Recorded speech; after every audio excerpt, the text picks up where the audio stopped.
નમસ્કાર મિત્રો, તમે જોઈ રહ્યા છો ફટાફટ સમાચાર। રોજે રોજના સમાચાર જાણવા ચેનલ જરૂર સબસ્ક્રાઇબ કરી લો। તો આગળ સમાચારમાં વાત કરવામાં આવે તો અત્યારે અંબાલાલ પટેલની આગાહી આવી, જેમાં તેમણે કહ્યું કે અત્યારે એક ડિપ્રેશન થયું છે, જે આ શ્રાવણ મહિનામાં ડિપ્રેશનની અસર છે તે રાજ્યમાં પંચમહાલ, છોટાઉદેપુર, કચ્છ, મુન્દ્રા, તારાપુર, કંપડવચ, વડોદરા અને આણંદ સહિતના વિસ્તારોમાં 4 થી 7 ઇંચ જેટલો વરસાદ થવાની શક્યતા છે। જ્યારે વધુમાં કહ્યું કે બનાસકાંઠા, મહેસાણા, પાલનપુર અને સાબરકાંઠા વગેરે વિસ્તારોમાં 2 થી 5 ઇંચ જેટલો વરસાદ, જ્યારે કચ્છમાં ભારે વરસાદ શક્યતા છે। વધુમાં પટેલે જણાવ્યું કે આ સિસ્ટમની અસર સુરેન્દ્રનગર, માડલ, પાટડી, દસાડા સહિતના વિસ્તારોમાં હળવાથી મધ્યમ વરસાદી ઝાપટા પડવાની શક્યતા રહેશે, જ્યારે સૌરાષ્ટ્રના કેટલાક ભાગોમાં હળવાથી મધ્યમ વરસાદની શક્યતા રહેશે। તો બીજા સમાચાર આવી રહ્યા છે કે ગુજરાતના હવામાન જાણકાર પરેશ ગોસ્વામીએ કહ્યું કે આજે આ વરસાદનો રાઉન્ડ પૂરો થયો છે અને હવે ચોમાસું નિષ્ક્રિય થવાનું નથી। ખેડૂતોએ અત્યારે બિલકુલ ચિંતા કરવાની જરૂર નથી, કારણ કે આ ઓગસ્ટ મહિનામાં વરસાદ સારો પડશે અને સપ્ટેમ્બરમાં પણ વરસાદ પડવાનો છે, એટલે ખેડૂતોએ આ વખતે પાકની સારી લણણી મળશે। તેમણે કહ્યું કે આ વખતે વરસાદ હોવા છતાં લોકોને ગરમી અને બફારોનો અનુભવ કર્યો છે, પરંતુ 15 ઓગસ્ટ પછી ગરમી કે બફારો લાગશે નહીં અને ઓગસ્ટ મહિનામાં 17 થી 20 ઓગસ્ટ સુધી ભારેથી અતિ ભારે વરસાદ ગુજરાતમાં પડી શકે છે, તેવું પરેશ ગોસ્વામીએ આગાહી કરી છે।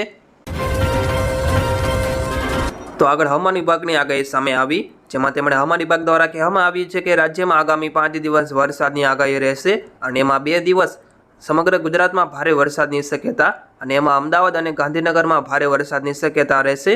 તો ઘણા ભાગોમાં અતિ ભારે વરસાદની પણ આગાહી કરવામાં આવી, જ્યારે આજે રાજસ્થાનના દક્ષિણ પશ્ચિમ ભાગો પર એક લો પ્રેશર ઇમ્પ્રેશન સક્રિય છે, જેના કારણે ઉત્તર ગુજરાતના 2 જિલ્લામાં આજે અતિ ભારે વરસાદ આવી શકે છે।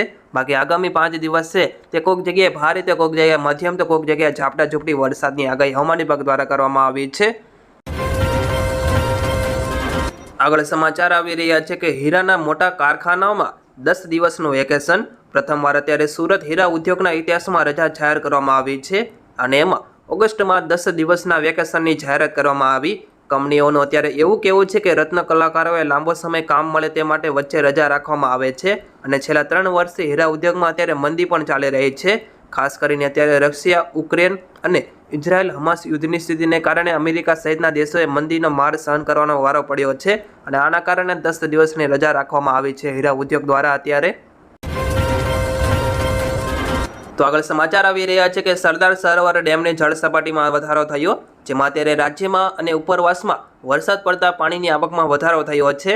આના કારણે સરદાર સરોવર ડેમની જળ સપાટી 124.88 મીટરે પહોંચી ગઈ અને એમાં સરદાર સરોવર ડેમમાં પાણીની આવક છે તે 75,148 ક્યુસેક થઈ, જ્યારે અત્યારે મધ્યપ્રદેશમાં ભારે વરસાદથી ડેમમાં પાણીની આવક થઈ છે, તેમજ નર્મદા ડેમ છે તે હજુ 15 મીટર ખાલી રહ્યો છે, જ્યારે સરદાર સરોવર ડેમની જળ સપાટી અત્યારે 21.01 MCM પાણી જમા થયું છે। તો સોનાના ભાવમાં અત્યારે ઘટાડો જોવા મળ્યો। ભારતમાં આજે સોનાની કિંમત 22 કેરેટના ભાવ રૂપિયા 64,690 રૂપિયા પ્રતિ 10 ગ્રામ અને 24 કેરેટ સોના માટે રૂપિયા 70,57,500 રૂપિયા પ્રતિ 10 ગ્રામ રહ્યા હતા, જ્યારે અમદાવાદમાં આજે સોનાનો 22 કેરેટ સોનાનો ભાવ છે તે 64,740 રૂપિયા પ્રતિ 10 ગ્રામ અને 24 કેરેટ સોનાનો રૂપિયા 70,620 રૂપિયા પ્રતિ 10 ગ્રામ રહ્યો। તો વડોદરામાં આજે સોનાનો ભાવ છે તે 22 કેરેટના છે તે 64,740 રૂપિયા પ્રતિ 10 ગ્રામ અને 24 કેરેટ સોનાનો ભાવ 70,620 રૂપિયા પ્રતિ 10 ગ્રામ રહ્યો હતો।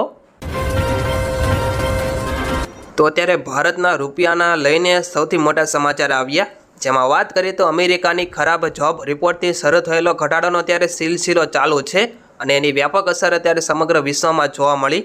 પહેલાં તેની અસર શેર બજારો પર દેખાઈ અને હવે ચલણ પર તેની અસર જોવા મળી। ભારતીય રૂપિયો સોમવારે નબળા સ્તર ઉપર ગઈકાલે ખુલ્યો હતો અને એમાં અમેરિકન ડોલર સામે 83.80ના ઓલ ટાઈમના લોનના સ્તરે ગયો, જ્યારે સ્થાનિક ચલણમાં આ તીવ્ર ઘટાડાનું મુખ્ય કારણ ભારતીય શેર બજારમાં ઘટાડો અને વિદેશી મૂડીનું પાછું ખેંચવું છે। તો ભારત બાંગ્લાદેશ બોર્ડર ઉપર હાઈ એલર્ટ। બાંગ્લાદેશમાં અત્યારે કાયદો અને વ્યવસ્થાની સ્થિતિને જોતા BSFે ભારત બાંગ્લાદેશ સરહદ ઉપર હાઈ એલર્ટ જાહેર કર્યું છે।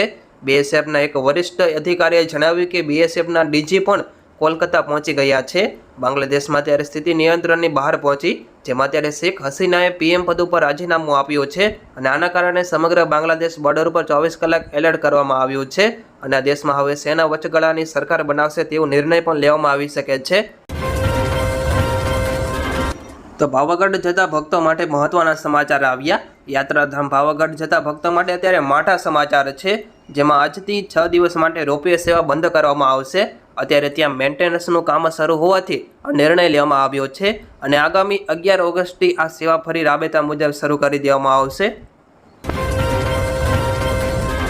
તો રાજ્યમાં અત્યારે શંકાસ્પદ ચાંદીપુરા વાયરસનો કહેર યથાવત જોવા મળી રહ્યો છે। શંકાસ્પદ ચાંદીપુરા વાયરસના કેસ અત્યારે 150ને પાર પહોંચી ગયા। જોકે થોડીક રાહતની વાત એ છે કે શંકાસ્પદ કેસનો આંકડો અત્યારે સ્થિર છે, જ્યારે ગઈકાલે પણ 153 કેસ હતા અને આજે પણ અત્યારે 153 કેસ છે। જ્યારે ચાંદીપુરા વાયરસના પોઝિટિવ કેસની સંખ્યા અત્યારે 57 છે અને આ જીવલેણ વાયરસથી લગભગ 66 દર્દીઓના મોત નિપજ્યા છે। તો એક મહત્વના સમાચાર આવી રહ્યા છે કે ફાઇનાન્શિયલ એક્સપ્રેસના એક અહેવાલ સત્તાવાર મુજબ સૂત્રોને ટાંકીને કહેવામાં આવી રહ્યું છે કે છેલ્લા 1 મહિનાથી દેશના વિવિધ બજારોમાં ત્યારે દાળના ભાવમાં ઘટાડો થઈ રહ્યો છે અને રિપોર્ટ મુજબ તુવેર અને અડદ જેવા દાળના પણ ભાવમાં અત્યારે નરમાઈ જોવા મળી અને સામાન્ય લોકો માટે આ મોટી રાહતની વાત એ છે, કારણ કે દાળના ભાવ 1 વર્ષથી વધુ સમયથી વધી રહ્યા હતા અને કઠોળનો છૂટક મોંઘવારી દર અત્યારે જાન્યુઆરીમાં 19.54% હતો, જે જૂનમાં ઘટીને અત્યારે 16.07% થઈ ગયો છે અને હજુ પણ આ દરમાં ઘટાડો જોવા મળે તો તુવેરના દાળના ભાવમાં બધી દાળના ભાવમાં ઘટાડો જોવા મળી શકે છે। તો ગુજરાતમાં થશે સિંહની વસ્તી ગણતરી, જેમાં અત્યારે ગુજરાતમાં સિંહોની વસ્તી ગણતરી કરવામાં આવશે, જેમાં અત્યારે વન વિભાગ દ્વારા સાથે NGO અને સ્વયંસેવકો પણ જોડાવશે।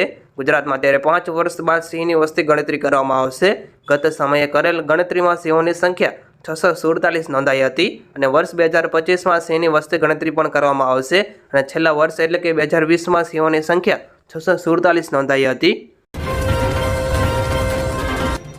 તો PM મોદીનો ફરી ડંકો વાગી ગયો। વૈશ્વિક ફર્મ મોર્નિંગ કન્સલ્ટે નવા ડેટા જાહેર કર્યા છે અને એમાં 8 થી 14 જુલાઈ વચ્ચે સર્વે કરાયો હતો। ડેટાના આધારે અત્યારે તેમના વિશ્વના લોકપ્રિય નેતાઓની યાદી જાહેર કરવામાં આવી અને અત્યારે ફર્મની વેબસાઇટ મુજબ રેટિંગ દેશમાં પુખ્ત વયના લોકો વચ્ચે કરાયેલા સર્વે પર આધારિત છે। તે અનુસાર અત્યારે PM મોદીનું એપ્રુવલ રેટિંગ 69% રહ્યું છે, ત્યારે વિશ્વના નેતાઓમાં સૌથી વધુ રેટિંગ આવ્યું અને મેક્સિકોના રાષ્ટ્રપતિ 63% એપ્રુવલ રેટિંગ સાથે બીજા સ્થાને રહ્યા હતા।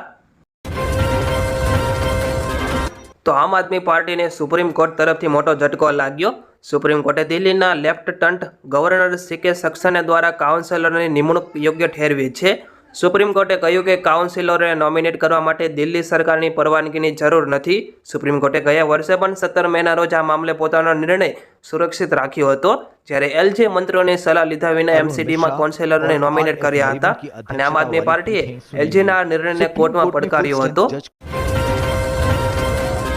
તો બીજા સમાચાર આવી રહ્યા છે કે ગિફ્ટ સિટી બાદ હવે સુરતમાં તમે બિંદાસ પીઓ દારૂ। સમાચાર આવી રહ્યા છે કે ગાંધીનગર ગિફ્ટ સિટી બાદ હવે સુરતમાં દારૂના વપરાશ અને વેચાણ ઉપર નિયંત્રણ માટે માર્ગદર્શિકા તૈયાર કરવામાં આવશે। રાજ્ય સરકાર ડ્રીમ સિટી માટે પ્રતિબંધના કાયદાને સરળ બનાવવાનું આયોજન કરી રહી છે અને જે વેપારને આકર્ષવામાં મદદ કરવા માટે મોટી વ્યૂહરચના ભાગરૂપે છે અને ગૃહ વિભાગ અને એજન્સીઓ દારૂના વપરાશ અને વેચાણ ઉપર નિયંત્રણ માટે અત્યારે માર્ગદર્શિકા સુરતમાં તૈયાર કરવા જઈ રહી છે। તો સમાચાર આવી રહ્યા છે કે રાજ્યમાં શહેરીકરણ અને ઔદ્યોગિકરણના વધતા વ્યાપ સાથે વધી રહેલો ફાયર સેફ્ટીની જરૂરિયાતોને ધ્યાનમાં લઈને ગુજરાત સરકાર દ્વારા વધુ એક મહત્વપૂર્ણ નિર્ણય લેવામાં આવ્યો છે। વાત કરીએ તો મુખ્યમંત્રી ભૂપેન્દ્ર પટેલે રાજ્યની નગરપાલિકાઓમાં આકસ્મિક જરૂરી અગ્નિશમન વાહનો, સાધનો, ફાયર વ્હીકલ્સ એન્ડ ઇક્વિપમેન્ટ્સ ખરીદી માટે કુલ 63 કરોડ રૂપિયાની ગ્રાન્ટ ફાળવવા અત્યારે સૈદ્ધાંતિક અનુમતિ આપી દીધી છે। એનાથી નવા ફાયર સેફ્ટીના વાહનો ખરીદવામાં આવશે અને જરૂરિયાત માટે ભરતી પણ થોડાક માણસોની કરવામાં આવશે તેવું મુખ્યમંત્રી ભૂપેન્દ્ર પટેલે જણાવ્યું હતું। તો પોલીસમાંથી સમાચાર આવી રહ્યા છે કે ગુજરાત રાજ્યમાં પોલીસ દળમાં બિન હથિયારી ASI સંવર્ગની ખાલી જગ્યાઓ માત્ર બઢતી દ્વારા ભરવાનો અત્યારે નિર્ણય લેવામાં આવ્યો છે અને એમાં અત્યારે ગૃહ વિભાગ દ્વારા જાહેર કરેલા આદેશ મુજબ હાલમાં ખાલી પડેલી બિન હથિયારી ASIની જગ્યાઓ ભરવા માટે હેડ કોન્સ્ટેબલ સંવર્ગમાંથી યોગ્ય ઉમેદવારોની પસંદગી કરવામાં આવશે અને આ અંગેની પ્રક્રિયા 30મી ઓગસ્ટ સુધી પૂર્ણ કરવામાં આવ્યો છે, જેમાં રાજ્યના તમામ પોલીસ વડાઓને આ અંગે જરૂરી સૂચના પણ આપી દેવામાં આવી અને તેઓ પોતાના અધિકારિક ક્ષેત્ર હેઠળની કામગીરી પૂર્ણ કરીને 31મી ઓગસ્ટ સુધીમાં અહેવાલ સબમિટ કરવાનો રહેશે। આગળ અંબાજી મંદિરથી સમાચાર આવી રહ્યા છે, જેમાં અત્યારે આ શક્તિપીઠ અંબાજી મંદિરમાં દૈનિક ખૂબ જ મોટી સંખ્યામાં શ્રદ્ધાળુઓ દર્શનાર્થે આવી રહ્યા છે અને અત્યારે યાત્રાળુઓ દ્વારા શ્રદ્ધાપૂર્વક માતાજીના મંદિર ઉપર ધજા ચડાવવામાં આવે છે અને આ ધજા ચડાવવાની હયાત પદ્ધતિમાં અત્યારે કોઈપણ પ્રકારનો બદલાવ કરવામાં આવ્યો નથી, ખાસ જણાવી દઈએ. અને અગાઉની જે વ્યવસ્થા ચાલી રહી હતી તેમાં પણ કોઈ ફેરફાર કરવામાં આવેલ નથી, પરંતુ યાત્રિકોની માગણી અને જરૂરિયાત ધ્યાને લઈને સુચારુ વ્યવસ્થાના ભાગરૂપે નવીન વૈકલ્પિક અત્યારે વ્યવસ્થા ત્યાં ઉમેરવામાં આવી છે, માટે ખાસ દરેક ભક્તોએ નોંધ લેવી. તો રાજ્યમાં પ્રવાસન ઉદ્યોગને લઈને સૌથી મોટા અને ખુશીના સમાચાર સામે આવ્યા. વાસ્તવમાં હવે ત્યાં ગુજરાતમાં પ્રવાસન ઉદ્યોગને ત્યાં વેગ મળશે, જેમાં અત્યારે સેન્ટ્રલ ઝૂ ઓથોરિટીએ સફારી પાર્કને મંજૂરી આપી દીધી છે. વિગતો મુજબ જાણકારી મુજબ સેન્ટ્રલ ઝૂ ઓથોરિટીએ કચ્છના કોટેશ્વર, ઉના અને નલિયા માંડવી તથા કેવડિયા ખાતે સફારી પાર્કને મંજૂરી આપી દીધી છે. નોંધનીય એ છે કે કચ્છ અને નર્મદા અંબાજી સહિતના વિસ્તારમાં વર્ષે દહાડે હજારોની સંખ્યામાં પ્રવાસીઓ આવતા હોય છે અને હવે પ્રવાસીઓ છે તે સફારીનો આનંદ લઈ શકશે. તો વન સંરક્ષક ભરતીને લઈને મોટા સમાચાર આવ્યા, જેમાં ગુજરાત ગૌણ સેવા પસંદગી મંડળ દ્વારા ગઈકાલે વન રક્ષક અને હેડ ઓફ ફોરેસ્ટ ફોર્સને લઈને પરિપત્ર જાહેર કર્યો, જેમાં કુલ 823 જેટલી જગ્યાઓ ભરવા માટે 8 ગણા લાયક ઉમેદવારોની યાદી જાહેર કરી હતી. અને તેમાં હવે મંડળ દ્વારા કહેવામાં આવ્યું છે કે ગોપનીયતાને કારણે લાયક ઉમેદવારોના ગુણ જાહેર કરવામાં આવશે નહીં, જ્યારે CBRT પરીક્ષામાં મેળવેલ ગુણની વિગતો ફોરેસ્ટ ગાર્ડની પસંદગી યાદી સાથે પ્રસિદ્ધ કરવામાં આવશે. તો ઓગસ્ટ મહિનો શરૂ થતાની સાથે જ LPG સિલિન્ડરના ભાવમાં વધારો કરવામાં આવ્યો છે, જેમાં અત્યારે ઓઇલ કંપનીએ 19 કિલોના કોમર્શિયલ LPG સિલિન્ડરના ભાવમાં વધારો કર્યો. અમદાવાદમાં અત્યારે કોમર્શિયલ ગેસ સિલિન્ડર 6.50 રૂપિયાના વધારા બાદ 1671.5 રૂપિયામાં મળી રહ્યો છે. જોકે રાહતની વાત એ છે કે ઘરેલું LPG સિલિન્ડરની કિંમતમાં કોઈ વધારો કરવામાં આવ્યો નથી. તો ગઈકાલે કૃષિ મંત્રી રાઘવજી પટેલે રાજ્યમાં વાવેતરની વિગતો આપતા જણાવ્યું કે સૌરાષ્ટ્ર, કચ્છ અને ઉત્તર ગુજરાત સહિત ગુજરાતભરમાં વાવણી લાયક વરસાદ થતાં ખેડૂતોએ ખરીફ પાકોનો ઉત્સાહભર વાવેતર કર્યું છે અને અત્યારે રાજ્યમાં મોસમનો કુલ સરેરાશ વરસાદ 60%થી વધુ નોંધાયો છે. બીજી બાજુ અમુક જિલ્લામાં છે ત્યારે જ્યાં વરસાદ જેવો જોઈએ તેવો અત્યારે નોંધાયો નથી, ત્યાં અત્યારે 20 થી 15% જેટલો વરસાદ નોંધાયો છે. જ્યારે રાજ્યમાં વરસાદનું સમયસર આગમન થતાં આ વર્ષે વાવેતર વિસ્તારમાં વધારો થશે, તેમજ સારા વરસાદના પરિણામે ખેડૂતો પણ સારી ઉપજ મળશે તેવું મંત્રીશ્રીએ આશા વ્યક્ત કરી હતી ગઈકાલે. તો હિમાચલ પ્રદેશમાં અત્યારે 3 જિલ્લામાં વાદળ ફાટવાની ઘટના બની, જેના કારણે અત્યારે ભારે તબાહી ત્યાં મચી ગઈ છે. મળતી માહિતી પ્રમાણે અત્યાર સુધીમાં 2 લોકોના મૃતદેહ મળી આવ્યા, તો 50 કરતાં પણ વધુ લોકો લાપતા થયા છે અને હજુ પણ મૃત્યુ આંકમાં વધારો થઈ શકે છે. તો અત્યારે ત્યાં SDRF, NDRF અને સેના દ્વારા બચાવ અભિયાન પણ શરૂ કરવામાં આવ્યું. બીજી તરફ અતિ ભારે વરસાદના કારણે નદીઓનું જળસ્તર પણ અત્યારે સતત વધી રહ્યું છે અને ત્યાં નદીઓ ગાંડીતૂર બની છે. આ વિડીયો તમે મંડીમાંથી પસાર થતી નદી વ્યાસનો જોઈ શકો છો. તો અત્યારે કેદારનાથ યાત્રાનું રજિસ્ટ્રેશન બંધ કરવામાં આવ્યું, જેમાં અત્યારે ઉત્તરાખંડમાં ભારે વરસાદના કારણે ત્યાં તમામ નદીઓના જળસ્તરમાં વધારો થઈ રહ્યો છે અને ત્યાં પર્વતોથી માંડીને મેદાનો સુધી માત્ર પાણી જ દેખાઈ રહ્યું છે. જ્યારે ગઈકાલે મોડી સાંજે સતત વરસાદના કારણે ત્યાં સોનપ્રયાગથી ગૌરીકુંડ સુધીનો રસ્તો ઘણી જગ્યાએ તૂટી ગયો છે અને રસ્તાના ઘણા ભાગો પાણીમાં ધોવાઈ ગયા છે. અને આ કારણે હવામાન વિભાગના એલર્ટને જોતા ચારધામ યાત્રાનું અત્યારે રજિસ્ટ્રેશન બંધ કરી દેવામાં આવ્યું છે. તમે પણ અત્યારે ત્યાં જવાનો પ્લાન બનાવી રહ્યા હોય તો અત્યારે તેને મોકૂફ રાખી દો, કારણ કે અત્યારે ત્યાં ભારે પૂરની સ્થિતિ સર્જાઈ ગઈ છે. તો બીજા સમાચારમાં આવી રહ્યા છે કે શાકભાજીના ભાવમાં ધરખમ ઘટાડો જોવા મળ્યો અને અત્યારે વરસાદના કારણે શાકભાજી બગડે એ પહેલાં શાક માર્કેટમાં ખેડૂતો લાવી રહ્યા છે શાકભાજી, જેને પગલે હવે ભાવમાં 50%નો ઘટાડો નોંધાયો. શાક માર્કેટમાં મોટાભાગના શાકભાજી છે તે 60 થી 70 રૂપિયા પ્રતિ કિલો મળી રહ્યા હતા અને 15 દિવસ અગાઉ આ શાકભાજીના ભાવ 120 થી 140 રૂપિયા હતા અને હવે કંકોડા મધ્યમ અને ગરીબ વર્ગ માટે સપના સમાન છે, એનો ભાવ અત્યારે પ્રતિ કિલો 200 રૂપિયા છે. તો રાજ્યમાં વરસાદી માહોલ વચ્ચે પાણીની આવક વધી ગઈ છે અને રાજ્યમાં 206 જળાશયોમાં અત્યારે 50% પાણીનો જળ સંગ્રહ થઈ ગયો, જેમાંથી 47 ડેમ 100% ભરાઈ ગયા, તો 29 ડેમ એવા છે કે 70%થી વધુ ભરાઈ ગયા. જ્યારે રાજ્યની જીવાદોરી સમાન સરદાર સરોવર ડેમ અત્યારે 55% ભરાઈ ગયો છે. આ સિવાય રાજ્યમાં 55 ડેમ છે તે હાઈ એલર્ટ ઉપર રાખી દેવામાં આવ્યા, જ્યારે 10 ડેમને એલર્ટ મોડ ઉપર રાખવામાં આવ્યા છે. તો 11 ડેમ પણ અત્યારે વોર્નિંગ ઉપર આપવામાં આવ્યા. તમારે ત્યાં અત્યારે જળ સ્ત્રોતમાં કેવી આવક છે પાણીની તે અત્યારે નીચે કોમેન્ટ કરીને જરૂર જણાવશો। તો સાબરકાંઠાના પશુપાલકો માટે સારા સમાચાર આવ્યા છે। સાબર ડેરી દ્વારા અત્યારે દૂધના ભાવમાં વધારો જાહેર કરવામાં આવ્યો। સાબર ડેરી અત્યારે 990 પ્રમાણે વાર્ષિક સરેરાશ ભાવ વધારો કર્યો છે, જેમાં ચાલુ વર્ષે 602 કરોડનો ભાવ વધારો કરવામાં આવ્યો છે અને સાધારણ સભામાં રૂપિયા 344 કરોડની જાહેરાત કરવામાં આવી હતી। ઉલ્લેખનીય છે કે ગત વર્ષે 610 કરોડનો દૂધનો ભાવમાં વધારો આપવામાં આવ્યો હતો। તો ભાવનગર ઉધના જનારા મુસાફરો માટે સારા સમાચાર છે, જેમાં રેલવે વિભાગ 6 ઓગસ્ટથી દર મંગળવારે ભાવનગર ઉધના વચ્ચે સાપ્તાહિક વિશેષ ટ્રેન દોડાવશે। સામે આવેલી માહિતી અનુસાર ટ્રેન નંબર 09022 ભાવનગર ઉધના સાપ્તાહિક સ્પેશિયલ 6 ઓગસ્ટ 2024 થી 27 ઓગસ્ટ 2024 સુધી દર મંગળવારે 7 કલાકે રાત્રે ભાવનગર ટર્મિનસથી ઉપડશે અને બીજા દિવસે સવારે 7:10 કલાકે ઉધના સ્ટેશન પહોંચી જશે। ખાસ આ ટ્રેન મંગળવાર માટે દોડાવવામાં આવી છે 27 ઓગસ્ટ સુધી। તો આજે સોના અને ચાંદીના ભાવમાં વધારો જોવા મળ્યો। 24 કેરેટ સોનું અત્યારે 684 રૂપિયા મોંઘું થતાં પ્રતિ 10 ગ્રામનો ભાવ 69,364 રૂપિયા થયો છે, જ્યારે 22 કેરેટ સોનું 63,547 રૂપિયા પ્રતિ 10 ગ્રામનો થયો, જ્યારે ચાંદી 1715 રૂપિયા મોંઘી થઈને 83,500 રૂપિયા પ્રતિ કિલો પર પહોંચી ગઈ।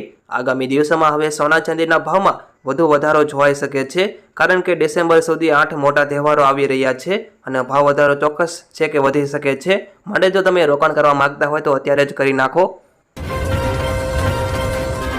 તો ફોરેસ્ટ ગાર્ડની ભરતીને લઈને મોટા સમાચાર આવ્યા, જેમાં ગૌણ સેવા પસંદગી મંડળ દ્વારા ફોરેસ્ટ ગાર્ડની 823 જગ્યા ઉપર ભરતી પ્રક્રિયા હાથ ધરવામાં આવી હતી અને હવે વન વિભાગની માગણી મુજબ શારીરિક ક્ષમતા કસોટી માટે લાયક કરેલા 8 ગણા ઉમેદવારોની યાદી આજે પ્રસિદ્ધ કરવામાં આવેલ છે અને આ યાદીને 25 ગણા કરવા માટેની બાબત સરકાર અત્યારે વિચારણા હેઠળ છે, જ્યારે એકાદ અઠવાડિયામાં 25 ગણા ઉમેદવારોની યાદી પ્રસિદ્ધ કરવામાં આવી શકે છે। તો વરસાદને લઈને હવામાન નિષ્ણાત અંબાલાલ પટેલે આગાહી કરી। તેમણે કહ્યું કે આગામી 2 ઓગસ્ટથી સૂર્ય અક્ષેલા નક્ષત્રમાં પ્રવેશ કરશે અને આથી અક્ષેલેશા નક્ષત્રમાં સૂર્ય આવશે એટલે વરસાદ યથાવત રહેશે। તેમણે વધુમાં કહ્યું કે 3 ઓગસ્ટથી 10 ઓગસ્ટ સુધી રાજ્યમાં વરસાદની શક્યતા છે। આ ઉપરાંત 6 થી 7 ઓગસ્ટે મધ્યપ્રદેશમાં ભારે વરસાદ આવી શકે છે। તેમણે કહ્યું કે ઓગસ્ટમાં ગુજરાતમાં વરસાદી ઝાપટા આવી શકે છે, ખૂબ જ ભારે શક્યતા ઓછી છે તેવું અંબાલાલ પટેલે કહ્યું હતું। તો ઓગસ્ટ મહિનાની શરૂઆત થતાં પેટ્રોલ ડીઝલના ભાવમાં વધારો થયો અને આપણા ગુજરાતમાં છે તે પેટ્રોલ ડીઝલના ભાવમાં કોઈ ફેરફાર થયો નથી, જ્યારે બીજા શહેરોમાં છે તે પેટ્રોલ ડીઝલના ભાવમાં ફેરફાર થયો। જેમાં વાત કરીએ તો દિલ્હીને અડીને આવેલા નોઈડા, ગ્રેટર નોઈડામાં પેટ્રોલ અને ડીઝલના ભાવ અનુક્રમે 11 થી 13 પૈસા વધીને 94.83 થી 87.96 રૂપિયા પ્રતિ લીટર થઈ ગયા, જ્યારે વારાણસીમાં તેલની કિંમત 58 પૈસા વધીને 55.50 રૂપિયા અને ડીઝલ 88.86 રૂપિયા પ્રતિ લીટર થઈ ગયું, જ્યારે ગોરખપુરમાં પેટ્રોલ 8 પૈસા વધારીને 94.95 રૂપિયા પ્રતિ લીટર પેટ્રોલ, જ્યારે ડીઝલ છે 10 પૈસા વધીને 88.11 રૂપિયા પ્રતિ લીટર થઈ ગયું છે। તો યુનિવર્સિટી માટે સમાચાર આવી રહ્યા છે, જેમાં અત્યારે રાજ્યની 101 ટેકનિકલ સંસ્થાઓની ફીમાં વધારો કરવામાં આવ્યો અને અત્યારે ફ્રી રેગ્યુલેટરી કમિટી દ્વારા કોલેજોની ફીમાં 5% લઈને 30% સુધીનો વધારો મંજૂર કરવામાં આવતા અત્યારે વાલીઓ અને વિદ્યાર્થીઓના માથે આપ ફાટી હોય તેવી સ્થિતિ સર્જાઈ છે। અગાઉ પણ 500 કરતાં વધારે ટેકનિકલ સંસ્થાઓ દ્વારા માંગવામાં આવેલા 5%ના ફી વધારા મંજૂર કરવામાં આવ્યો હતો અને હજુ પણ આ મંજૂર વધારો છે તે કરવામાં આવી શકે છે। જો તમારા ઘરે અત્યારે દીકરી છે તો તમારા માટે સારા સમાચાર છે, જેમાં અત્યારે વાત કરીએ તો ગુજરાતમાં ગરીબ પરિવારોમાં જન્મેલી દીકરીઓ માટે રાજ્ય સરકાર વાલી દીકરી યોજના થકી પેરેલલ પેરેન્ટની ભૂમિકા ભજવી રહી છે અને એમાં રાજ્ય સરકારે એવી અનેક યોજના અમલમાં મૂકી છે કે જેના દ્વારા ગરીબ વ્યક્તિને તેની દીકરીના ભણતરથી લઈને લગ્ન સુધીના પ્રસંગોમાં ખર્ચને પહોંચી વળવા માટે સરકાર તરફથી અત્યારે મદદ મળી રહી છે અને એમાં છેલ્લા 5 વર્ષમાં આ યોજના હેઠળ 2.37 લાખથી વધુ દીકરીઓની નોંધણી કરવામાં આવી છે। આ યોજના એ છે કે જેનો લાભ આવતા વર્ષોથી એટલે કે 2025-26થી મળવા લાગશે, કારણ કે આ યોજનાની જોગવાઈઓ એવી છે કે લાભાર્થી દીકરીઓ ધોરણ 1માં પ્રવેશ લીધા પછી જ લાભ મળવા પાત્ર બને છે અને આ યોજનાની લાભાર્થી દીકરીઓને 18 વર્ષની ઉંમર સુધી 4,000થી લઈને 1 લાખ રૂપિયા સુધીની સહાય મળવા પાત્ર રહેશે। તો ભૂગર્ભ જળ ઊંચા લાવવા સરકારનો મહત્વનો નિર્ણય લીધો છે। વાત કરીએ તો સરકાર તરફથી ભૂગર્ભ જળ વધુ ઊંચા લાવવાના હેતુથી રાજ્યમાં બંધ બિન ઉપયોગી અંદાજે 10,000 ખાનગી ટ્યુબવેલને વરસાદી પાણીથી રિચાર્જ કરવા ₹150 કરોડની મહત્વની ભૂગર્ભ જળ રિચાર્જ યોજનાને અત્યારે મંજૂરી આપવામાં આવી। ઉલ્લેખનીય છે કે રાજ્યભરમાં દર વર્ષે સુજલામ સુફલામ જળ અભિયાન થકી ભૂગર્ભ જળનું સ્તર ઊંચું લાવવાના પ્રયાસો થઈ રહ્યા છે। આગળ સમાચાર આવી રહ્યા છે કે અત્યારે જન્માષ્ટમીના અવસર ઉપર પશ્ચિમ રેલવે સ્પેશિયલ ટ્રેન ચલાવવાની જાહેરાત કરી, જેમાં train number 9453, 9454 Ahmedabad Okha superfast special દોડશે અને train number 9453 Ahmedabad Okha special અમદાવાદથી 25 ઓગસ્ટના રોજ સવારે 45:30 કલાકે ઉપડશે અને 17 કલાકે ઓખા પહોંચશે, જ્યારે train number 9454 Okha Ahmedabad special train ઓખાથી 26 ઓગસ્ટના રોજ સવારે 5:30 કલાકે ઉપડશે અને સાંજે 15 કલાકે અમદાવાદ પહોંચી જશે। તો દાહોદ જિલ્લામાં અત્યારે છેલ્લા 2-3 દિવસથી મેઘો મન મૂકીને વરસતા સમગ્ર પંથકમાં સાર્વત્રિક વરસાદ નોંધાવા પામ્યો છે અને નદી નાળા છલકાઈ જતાં જિલ્લાના તમામ ડેમોમાં અત્યારે નવા નીરની આવક થતાં ખેડૂતોમાં અનોખી ખુશી જોવા મળી। જોકે ઉપરવાસમાં અત્યારે ભારે વરસાદના કારણે નદીઓ બે કાંઠે વહેતી જોવા મળી રહી છે। આ ઉપરાંત માછલા નળા ડેમમાં 70% પાણીનો ભરાવો થતાં નીચાણવાળા વિસ્તારોમાં એલર્ટ આપી દેવામાં આવ્યું છે। તો ઓગસ્ટ મહિનામાં બૂટ ચંપલ મોંઘા થવાની શક્યતા છે। વાત કરીએ તો અત્યારે 1 ઓગસ્ટથી સામે આવેલી માહિતી મુજબ આગામી મહિનાથી BIS હેઠળ જૂના ચંપલો, નવા ચંપલો, બૂટ, સેન્ડલ વેચાણ માટે ગુણવત્તાના નવા માપદંડોનું પાલન કરવું પડશે અને સુધારેલો ક્વોલિટી કંટ્રોલ ઓર્ડર 1 ઓગસ્ટ 2024થી અમલી બનશે, એટલે કે આજે। જ્યારે ઉત્પાદકોએ નવા માપદંડોનું પાલન કરવા માટે વધુ ખર્ચ કરવો પડશે, આથી બૂટ ચંપલ મોંઘા થઈ જશે। તો એક મહત્વના સમાચાર આવી રહ્યા છે કે રાજસ્થાનમાં ખાદ્ય સુરક્ષા કાયદા હેઠળ આવતા પરિવારોને પણ ₹450માં LPG સિલિન્ડર મળશે, જેમાં CM ભજનલાલ શર્માએ વિધાનસભામાં આ જાહેરાત કરી છે। અગાઉ ઉજ્જવલા યોજના અને BPCL પરિવારજનોને માત્ર ₹450માં સિલિન્ડર આપવામાં આવતા હતા, પરંતુ હવે રાશન ઘઉં લેતા પરિવારોને પણ આ લાભ મળશે અને કેટલાક રાજ્યોમાં પણ LPG સિલિન્ડર ₹500માં આપવામાં આવી રહ્યો છે। આપણા ગુજરાતમાં પણ અત્યારે આના ભાવ વધારે ₹950 જેવા બોલી રહ્યા છે। શું આ ગુજરાતમાં પણ BPCLઓને અને એના સિવાયઓને ₹450માં સિલિન્ડર આપવો જોઈએ કે ન આપવો જોઈએ? તમારું શું અંગે કોઈ નિવેદન હોય તો નીચે કોમેન્ટ કરીને અત્યારે જરૂર જણાવો। તો એક દુઃખદ સમાચાર આવી રહ્યા છે કે અત્યારે ચોમાસાનો સૌથી મોટો ભોગ કેરળ બન્યું, જેમાં અત્યારે કેરળમાં છેલ્લા 3 દિવસથી અનરાધાર વરસાદ વરસી રહ્યો છે અને ગત 24 કલાકમાં કેરળમાં 350 mmથી વધારે વરસાદ પડતા 3 ઠેકાણે ભારે ભૂસ્ખલન થયું, જેમાં અત્યારે મોટી જાનહાનિ થઈ હતી અને એમાં 93 લોકોના મોત થયા છે અને આ પહાડીની માટીના ધરે ધરે પડતા મકાનો માણસો દટાઈ ગયા છે અને આની શોધખોળ અત્યારે સરકાર કરી રહી છે અને હજુ પણ અત્યારે કેરળમાં ભારે વરસાદની IMD વિભાગ દ્વારા આગાહી આપવામાં આવી રહી છે। હજુ ચોક્કસ આંકડો મોતનો વધી શકે છે। તો રાજ્યમાં અત્યારે શાકભાજીના ભાવ વચ્ચે વિતેલા 2 સપ્તાહમાં સિંગતેલમાં અત્યારે 15 કિલોના ડબ્બાના ભાવમાં ₹80નો વધારો ઝીકવામાં આવ્યો, જેમાં અત્યારે શ્રાવણ માસ પૂર્વે સિંગતેલમાં ભાવમાં વધારો થયો છે અને આ શ્રાવણ માસમાં સિંગતેલનો ઉપયોગ ખૂબ થતો હોય છે। ખાસ કરીને ઉપવાસ કરનાર લોકો સિંગતેલવાળું ખાવાનું વધારે પસંદ કરે છે અને અત્યારે સિંગતેલમાં ₹80નો વધારો થતાં સિંગતેલનો 15 કિલોએ ડબ્બો રૂપિયા છે તે 2800 થઈ ગયો છે। આથી અત્યારે ગૃહિણીના બજેટનું ખોરવાયું છે। તો અત્યારે ગુજરાત સહિત ભારત ઉપર ડેન્ગ્યુનો ખતરો વધી રહ્યો છે। ગુજરાતમાં અત્યારે 6 મહિનામાં 893 તો ભારતમાં 32,091 ડેન્ગ્યુના કેસ નોંધાયા છે। આ ઉપરાંત 32ના મોત થયા, જ્યારે અત્યારે લાન્સલેટના આજના રિપોર્ટ મુજબ 23 જુલાઈની સ્થિતિએ 176 દેશોમાં 1 કરોડથી વધુ કેસો નોંધાઈ ગયા છે અને આંકડો ઈસવીસન 2023ને પણ પાર કરી ગયો છે।